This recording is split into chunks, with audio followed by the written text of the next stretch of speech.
ଯେତେବେଳେ ମାନୁଆଲ କାମକୁ ଛାଡ଼ିକରି ରାଜ୍ୟ ସରକାର ଏବଂ ଅନ୍ୟ ସମସ୍ତ ନେତୃବୃନ୍ଦ ଯେତେବେଳେ କହୁଛନ୍ତି ଯେ ନା ଆମେ ମେସିନ୍ କାମ କରିବା, ସେତେବେଳେ ଶ୍ରମିକ ଛଟେଇ ନ୍ୟାଚୁରାଲି ହେଇଯାଉଛି। ତ ଆମର ମନା ନାହିଁ, ମେସିନାରୀରେ କାମ ହେବା ଉଚିତ, କିନ୍ତୁ ଶ୍ରମିକମାନଙ୍କୁ ଛଟେଇ କରିକିରି ସେମାନେ ବି କାମ କରିବେ, ମେସିନ୍ରେ ବି କାମ ହେବ। ତାର ଗୋଟିଏ ଯଦି ଅନୁପାତ ବା ରେସିଓ ଗୋଟେ ଆମେ ବାହାର କରିଦେଇ ପାରିବା, ତାହେଲେ ନିଶ୍ଚିତ ଭାବରେ ଏ ସଂଖ୍ୟା ବଢ଼ିପାରନ୍ତା। ଆଉ ତାକୁ ଯାହା ବି ଆପଣ ଭାବିବେ ଯେ ମାନୁଆଲି କାମ କଲେ ଆମର ଲସ୍ ହେବ, ସେଥିରେ ଅଧିକ ଲାଭ ଆମେ ପାଇବା ନାହିଁ। ଆମେ କ'ଣ OMCଟା ରଖିଛନ୍ତି ଖାଲି ଲାଭ ପାଇବା ପାଇଁ? ଆଉ କିଛି କାମ ନାହିଁ? ସେଇ ଶ୍ରମିକମାନଙ୍କୁ ଆମେ ଅଧିକ ହେଲା କମ୍ ଲାଭ ପାଇବେ ତ, କିନ୍ତୁ କରନ୍ତୁ, ତାର ଗୋଟେ ରେସିଓ ଅନୁପାତ ହେବା କଥା। ଏ କଥାକୁ ମଧ୍ୟ ବିଚାର କରିବା। ଆଉ ସେଥିପାଇଁ ମଧ୍ୟ ମୁଁ ବିଭାଗକୁ କହିଛି ଯେ ୟାକୁ ବିଚାର କରନ୍ତୁ।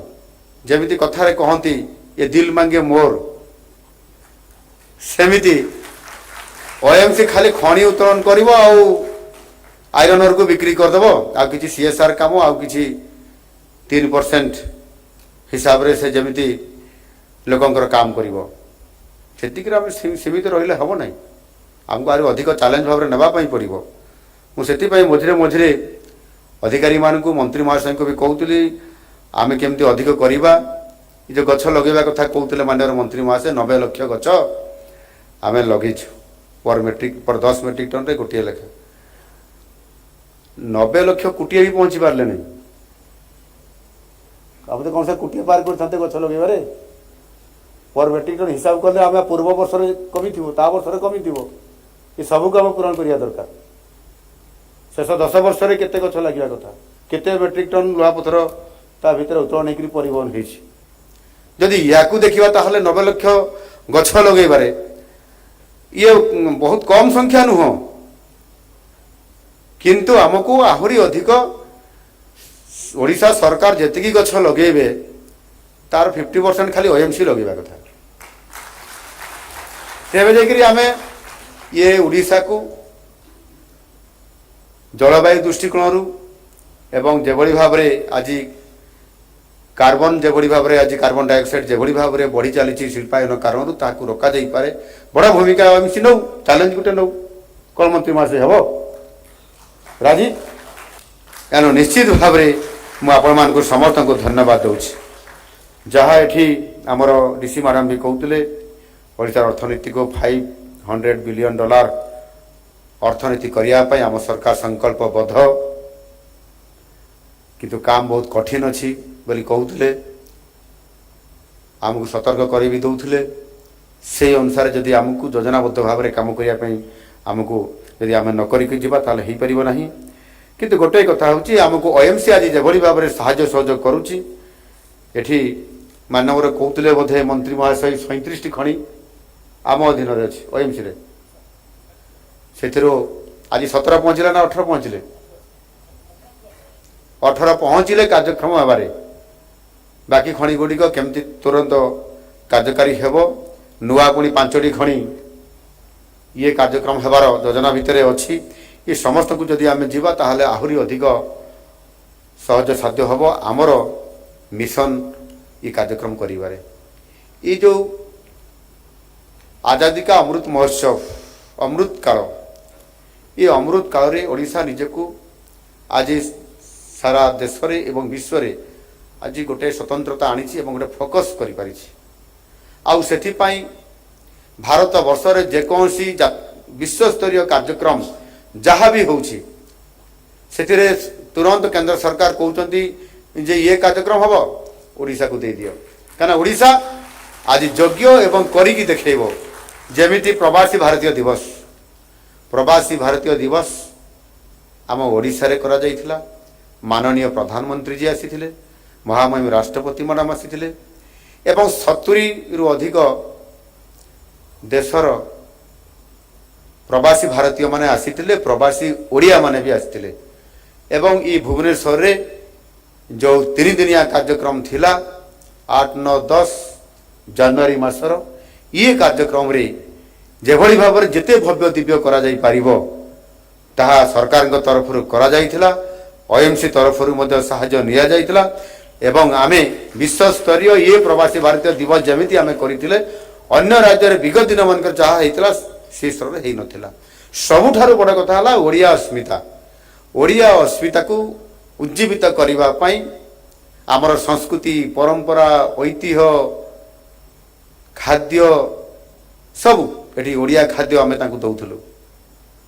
ମହାପ୍ରଭୁ ଜଗନ୍ନାଥଙ୍କୁ ଦର୍ଶନ କରିବା ପାଇଁ ସମସ୍ତ ବ୍ୟବସ୍ଥା ଚିଲିକା, କୋଣାର୍କ, ଭିତରକନିକା ଏବଂ ବୁଦ୍ଧିଷ୍ଟ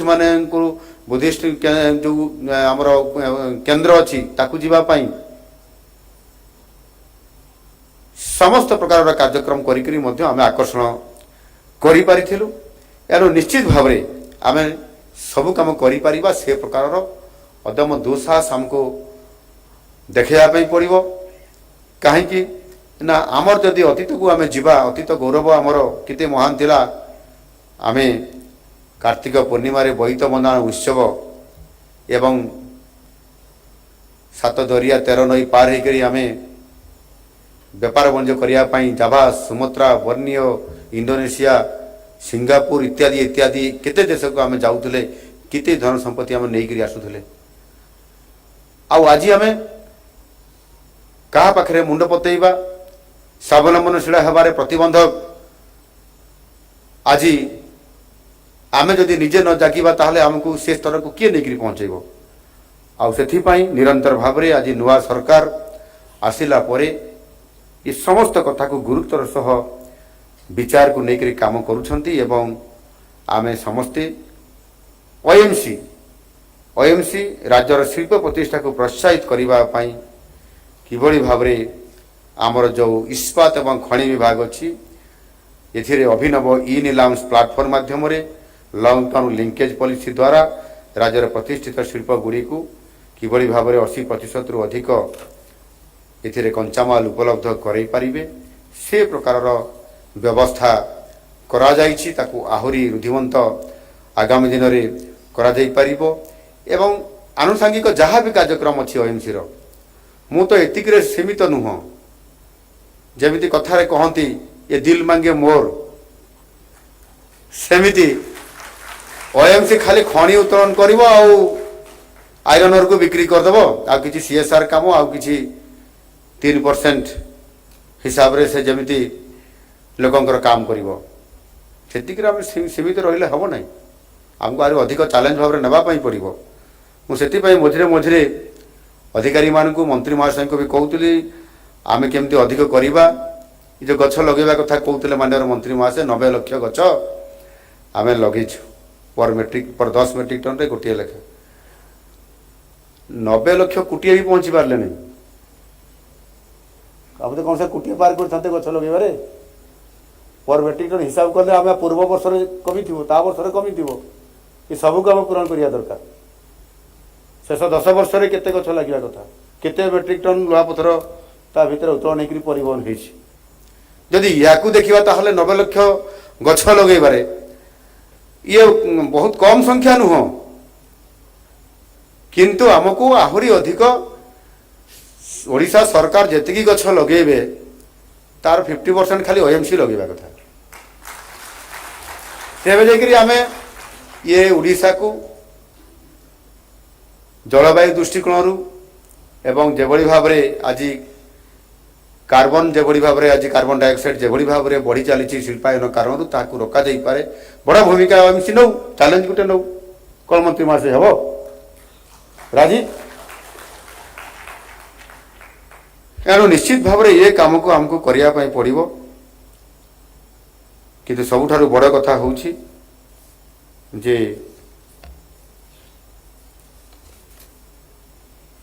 ଏଠି ଯେଉଁ ଉପସ୍ଥିତ ଥିବା ମୋର ଶ୍ରମିକ ଭାଇ ଭଉଣୀମାନେ ଅଛନ୍ତି ନା, ଏଠି ଅଛନ୍ତି ଆପଣମାନେ ସମସ୍ତେ।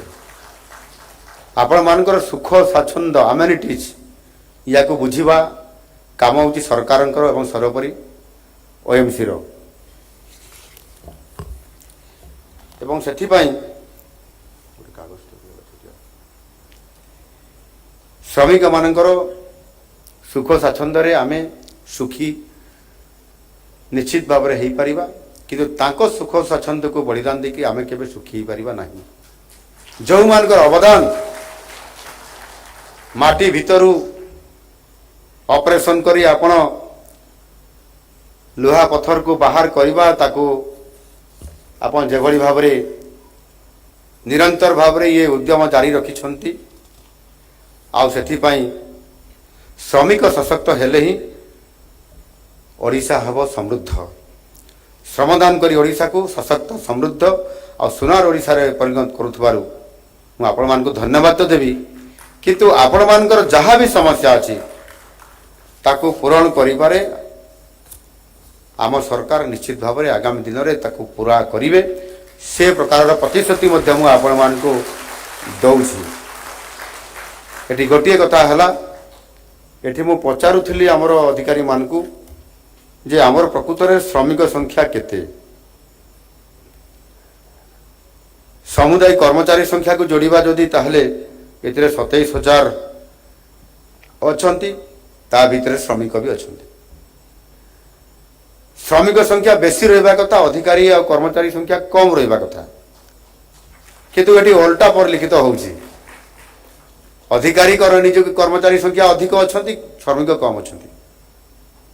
ଆଜି ଇଏ ସମୟ ସମୟର କଥା, ଯେତେବେଳେ ମାନୁଆଲ କାମକୁ ଛାଡ଼ିକରି ରାଜ୍ୟ ସରକାର ଏବଂ ଅନ୍ୟ ସମସ୍ତ ନେତୃବୃନ୍ଦ ଯେତେବେଳେ କହୁଛନ୍ତି ଯେ ନା ଆମେ ମେସିନ୍ କାମ କରିବା, ସେତେବେଳେ ଶ୍ରମିକ ଛଟେଇ ନ୍ୟାଚୁରାଲି ହେଇଯାଉଛି। ତ ଆମର ମନା ନାହିଁ, ମେସିନାରୀରେ କାମ ହେବା ଉଚିତ, କିନ୍ତୁ ଶ୍ରମିକମାନଙ୍କୁ ଛଟେଇ କରିକିରି ସେମାନେ ବି କାମ କରିବେ, ମେସିନ୍ରେ ବି କାମ ହେବ। ତାର ଗୋଟିଏ ଯଦି ଅନୁପାତ ବା ରେସିଓ ଗୋଟେ ଆମେ ବାହାର କରିଦେଇପାରିବା, ତାହେଲେ ନିଶ୍ଚିତ ଭାବରେ ଏ ସଂଖ୍ୟା ବଢ଼ିପାରନ୍ତା।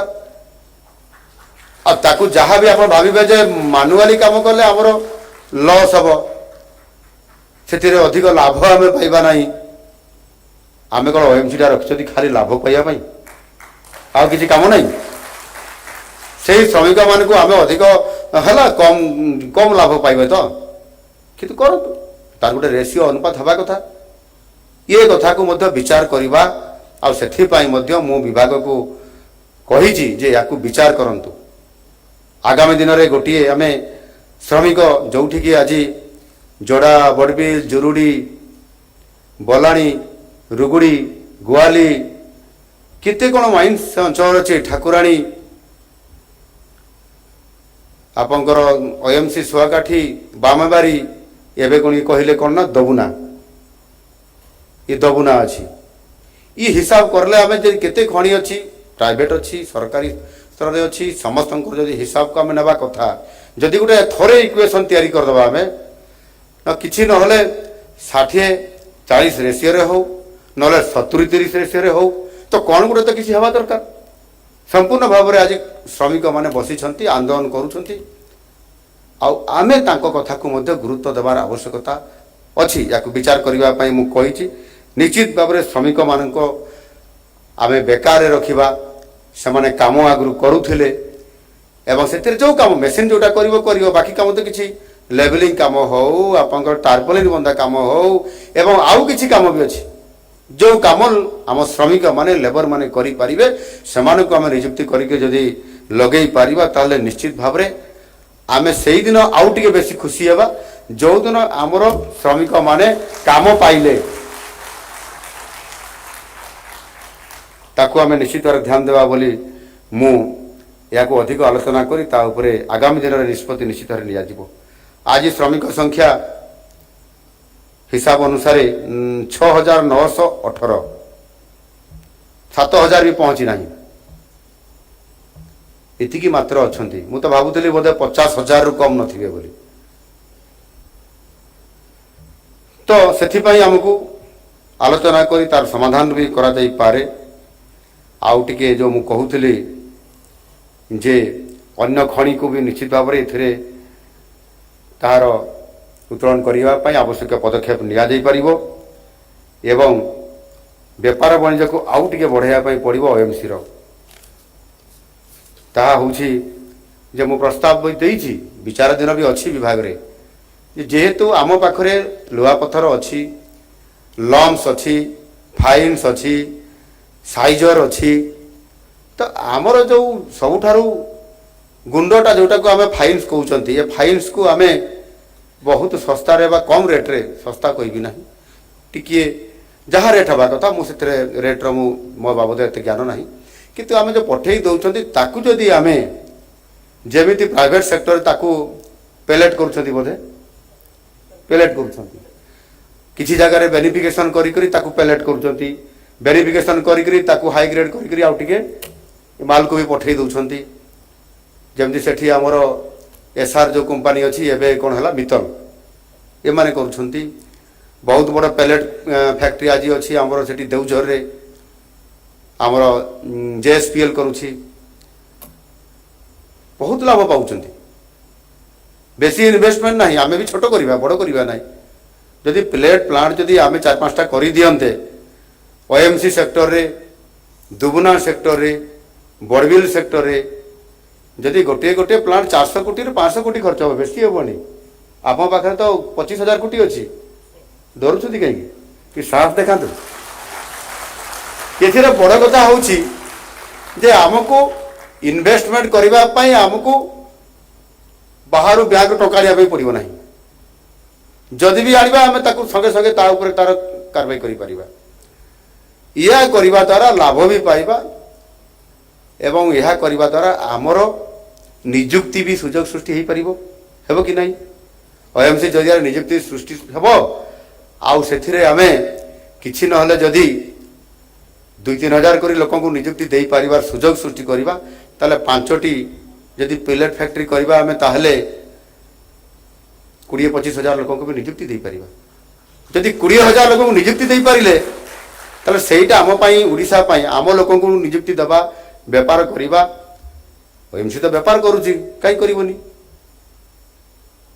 वैल्यू एडेड भी आमे करिबा दरकार एवं इन्वेस्टमेंट मध्य बढ़ेबा दरकार आमर अर्थ को लेकिरी आउ काली जेमिति जीएमडीसी उड़ीसा रे आसिकी एठी आम पाकर देखा करले जीएमडीसी कहले Gujarat mining corporation development corporation Gujarat mining development corporation GMDC एठी आसिला तार टर्नओवर केते हम देखुदलु बोधे 10,000 रु कम अछि 10,000 कोटी रु कम 8,000 1,500 कोटी अच्छी जीएमडीसी एठी आज कोयला खणी को से लीज रे नहीं जाइछंती ऑक्शन रे नहीं जाइछंती आउ कौन कौन व्यापार करछंती एवं सीएसआर आउ जहाँ आपंकर रहिला काम लोकंकर विकासमूलक काम रे सामाजिक सेवा काम देबारे से माने बहुत ना नउछंती भारत वर्ष रे 8,500 कोटी टंकार मालिक से माने जीएमडीसी एठी आमे जहाँ जहाँ प्रस्ताव देलु आपन जदि एठी ये खणी उत्तोलन करिबा कोल रो सारे आमर या दरकार सुपर हॉस्पिटल मेडिकल दरकार बहुत बड़ बड़ आमर से स्कूल दरकार कॉलेज दरकार जहाँ जहाँ मैं प्रस्ताव देली ये सार कहले विचार करू बोली भी सारे कहले नहीं अनुगुण रे करिवे अन्य नहीं करिवे मु कहली मो केउंझर रे करिवे कि से केउंझर भी सार करिवो ओडिसा रो भुवनेश्वर भी करिवो तेणु ए प्रकार इच्छा आग्रह प्रकाश कर जीएमडीसी करुच्ची गुजरात व्हाई नॉट वी आमे कहीं करवानी आमे तो आज 25,000 कोटी टंकार मालिक ये खणी अच्छी आगामी दिन में आहरी बड़ हाँपाई जाऊँगी आम पाखे 1,00,000 कोटी टंका रहा दरकार आय हवा दरकार मंत्री महाशय सियाड़ को आम जो कष्ट हम जो कहते ना मैडम कहते $500 बिलियन अमेरिका डॉलर स्थिति आम जी पहुंचा पाइला बहुत कष्ट अच्छी बहुत किंतु येस आम करवा बोली भी से कहते तो आम कहीं से आड़ जावा नहीं चेष्टा तो करवा कि नहीं आउ आज ओडिशा जदि इति संभावनार राज्य आमको स्वयं प्रधानमंत्री निजे कहते पूर्वोदयर कथा कहते ग्रोथ इंजिन हेब भारत विकसित भारत कथा कहते आमको ये अच्छी आम पाखे सब प्रकार आपण लुहा पत्थर क्रोमाइट बक्साइट मांगानीज कोयला डोलामाइट भेनाडियम कौन कौन अच्छी तार तालिका सुरेंद्र बाबू देदेवे तो वास्तविक से आमको ये ओएमसी को आहरी रुधिमंत करने पड़ो ये खणी को आहरी सक्रिय भाव में आमको चलैया पड़ो तार मैनेजमेंट को काली आसी आमर କିଏ ଆସିଥିଲେ?